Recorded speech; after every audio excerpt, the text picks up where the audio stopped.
Thanks once again for joining me for Bertling Noise Laboratory's Green Meadows sketchbook. This is the final episode of breaking down how I made this record. So thank you all for sticking with me and joining me on this last one. And this last one's a big one, so it's going to have a bit of story behind it. This is track 9. It's entitled Norbert, a Suite. Norbert Bertling Jr. was my father's older brother, my uncle, and was a pivotal part of my musical upbringing. He was a great friend, a fantastic musician. He was a drummer. Starting on that right foot, y'all. Come on. Big, strong, modesty line. Now when I say move it, mama, we're gonna have that big, strong Detroit kick. Stop in the name of love and back into that modesty.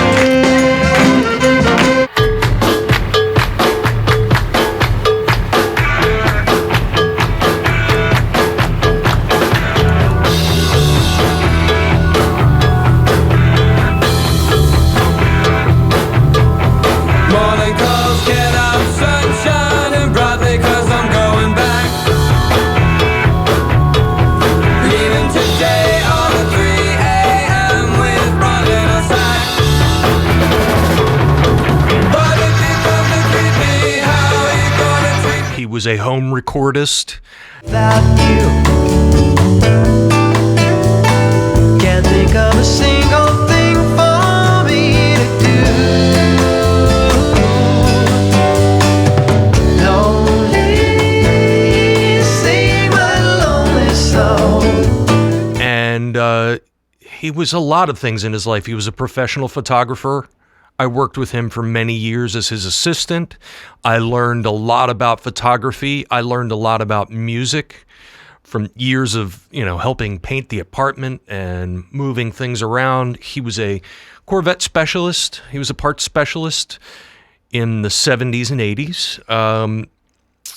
He was also, in the later part of his life, a drug counselor for people with major drug problems. He meant a lot to a lot of people I never got to meet.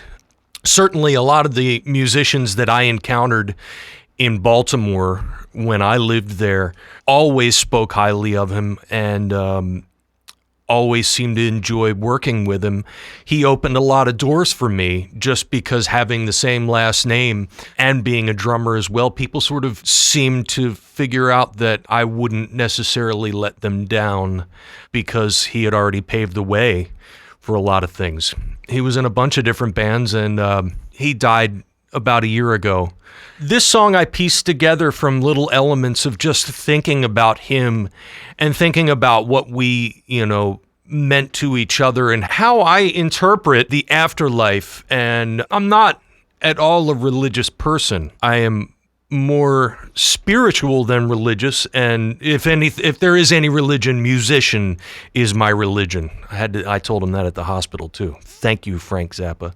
He'll always be with me, just like anybody else that was a dear friend that's passed away will always be with me, because I feel like the concept of an afterlife and like there's a storage bin of human souls or something like that seems very bizarre to me, but the storage bin is your own mind, and it's how you perceive the good that they left behind for you, but the way that any human shapes you, and how you continue to try and conduct yourself until you're no longer with us, and then your memories become committed to other people's minds.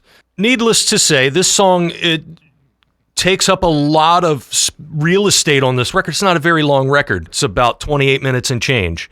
And this one takes about 8 minutes of that. So section 1 doesn't actually have anything to do with him. So we're clear. This is actually one of the last few times I got to hang out with him. We talked music. He had a huge list of things he wanted to talk to me about, what I should be doing as a recording artist. And that was something that we talked about a lot.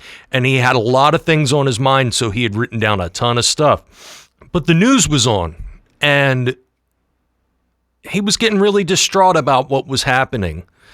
And if you know me, I'm equally as distraught. And I think When I wrote that section, I wasn't going to be part of the first section.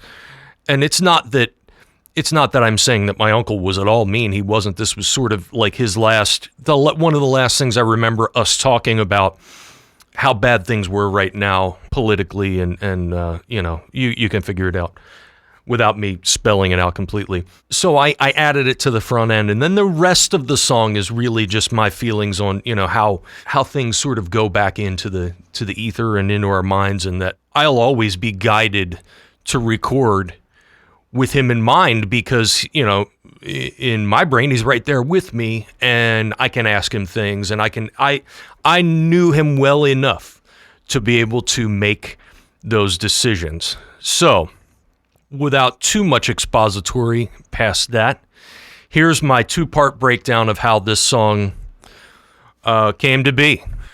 This is the front half of it.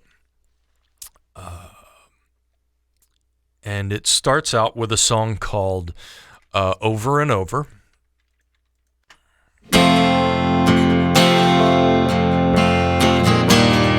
Pretty simple. It's Wurlitzer. Acoustic guitar. There's a voice in here somewhere. Over and over, I ask myself,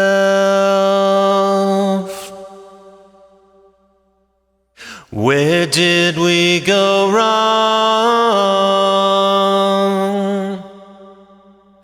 And what's to be done?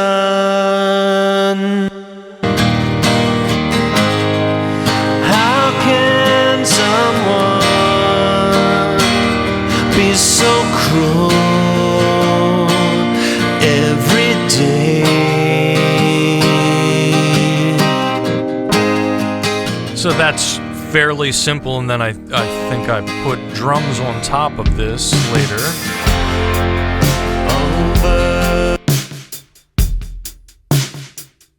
Yep, there's a delay in there too.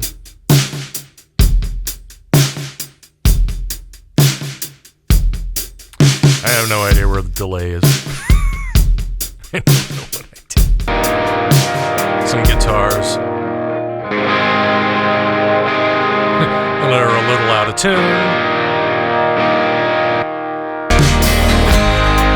And why can't they care for anyone but themselves? Oh, it's an Oberheim bass. There's no actual bass guitar on this. So now we get into the second section of this song.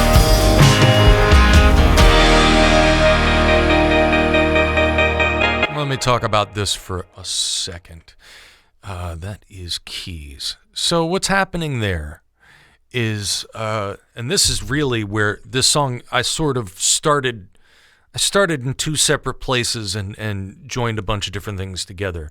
So this was an experiment to see if I could recreate that sort of thing that happens in a lot of the mid-period Who stuff, where Pete Townsend started to use trigger voltages to sort of to do, what you hear in Baba O'Reilly. That's why this thing's called Baba Rhode Island, because it started life as just this.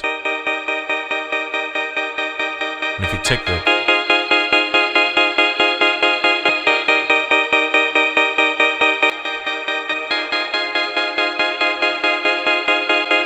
And what I did was I fed a gate into some organ that I had VSTI in, and I set up a side chain so that a generated click would make the actual rhythm of this. So then you hear, like, because you can hear it sort of stutter each time.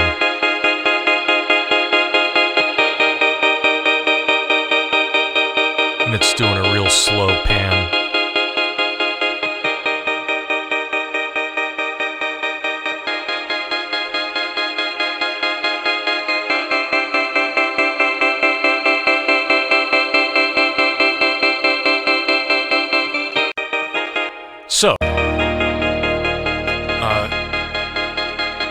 So I actually just slid everything over once I'd had this section done. Stuck the other song over. Always know just where you are. You're floating here among the stars. That's the vocal. You got A lot of verb. each day. Oh, and then some drums come in.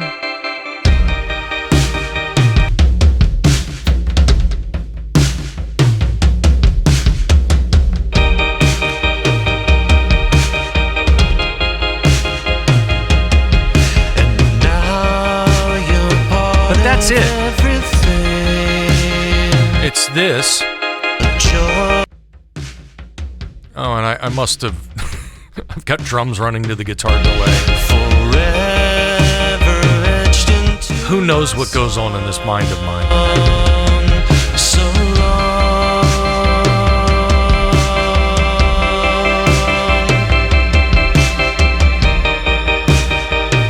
Oh yeah, strings.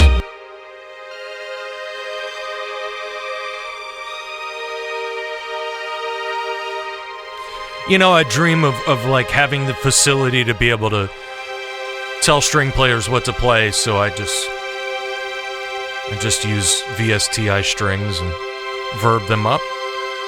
Try to come up with neat arrangements. So this is the final section of Norbert, a Suite. Before my uncle passed away, we discussed a lot of music. I mean, over the course of our lives, we discussed music all the time. We talked about it constantly, and it was a huge part of me. Why this song is called Teac is because I played guitar through a Teac 3340S, which we found in an electronics surplus place on eBay, so I could transfer some of his old tapes. This is what guitars run through a Teac 3340S sound like.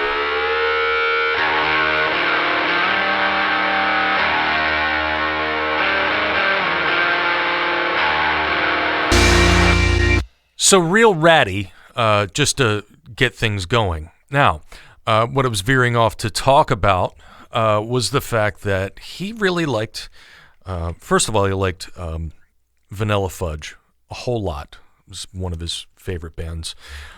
He also liked, there was a band called Touch, and they only did one album, and it was, I believe, 68 or 69.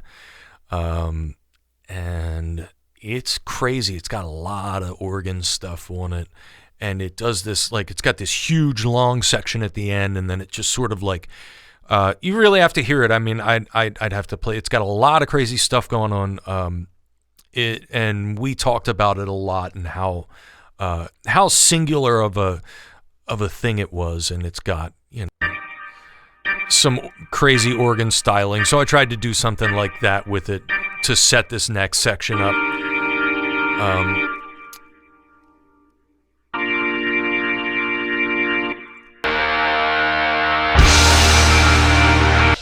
Heavy drums. Got all these guitars.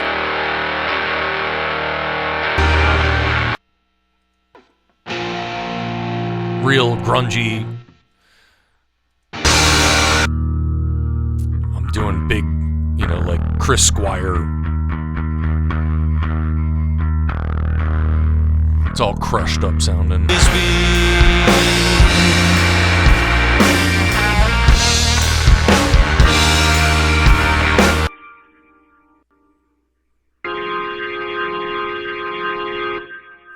That's just it's a VSTI organ. Can't remember which one I used, but it's all distorted and cranked up.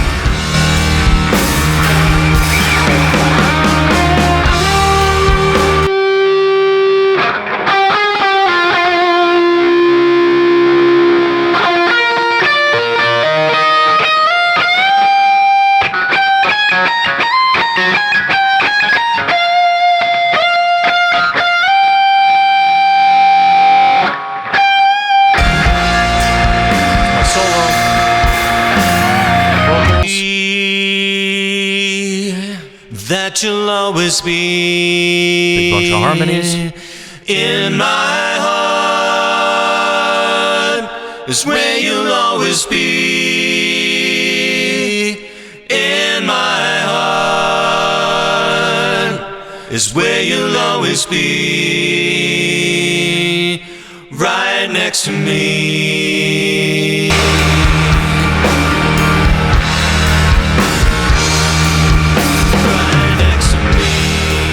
So, me being my own band, I just decided to, have a big freak out at the end, like if I was in a psychedelic band, and this is what we do. And it's all kind of just goes haywire.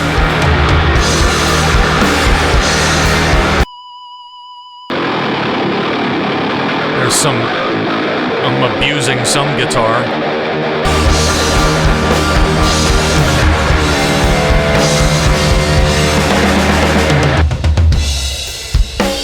Wild drumming here at the end. Drums get louder.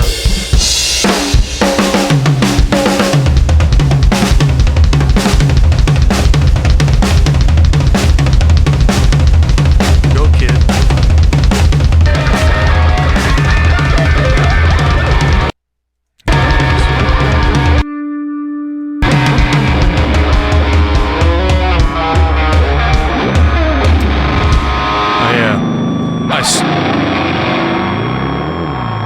I scream into the pickup.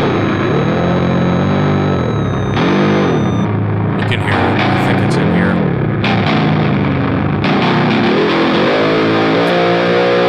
Yeah, I've completely detuned the guitar.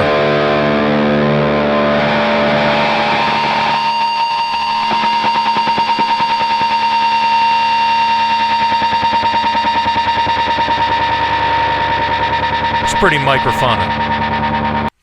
So then I added this, which I had done, and I thought it was just a nice way to wrap up an album, because clearly I like to, I wanted to make something like a fairly epic statement about things, and it seemed like if we were going to launch a treasured soul into space and time and forever, and I believe,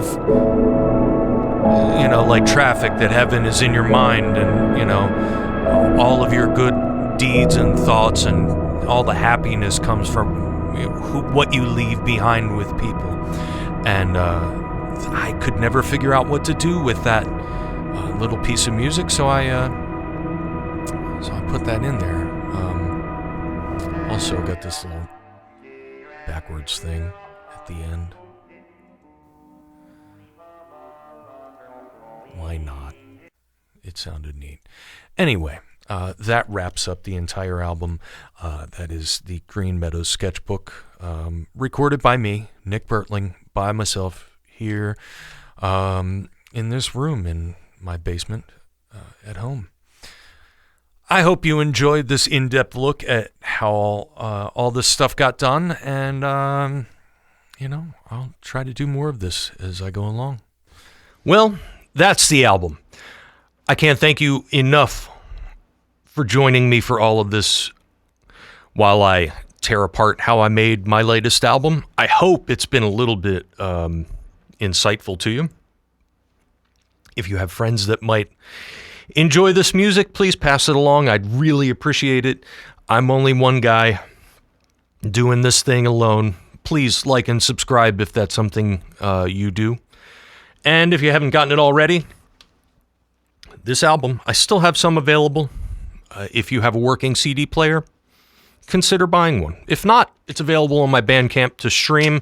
It's available to buy and download. It is a high-res download, so don't feel like you're getting an inferior product if you download it, because you'll get exactly what I use to, you'll hear it the same way I did, without question. So thank you all very much for joining me, and I sincerely hope that you've enjoyed all of this, and thanks so much.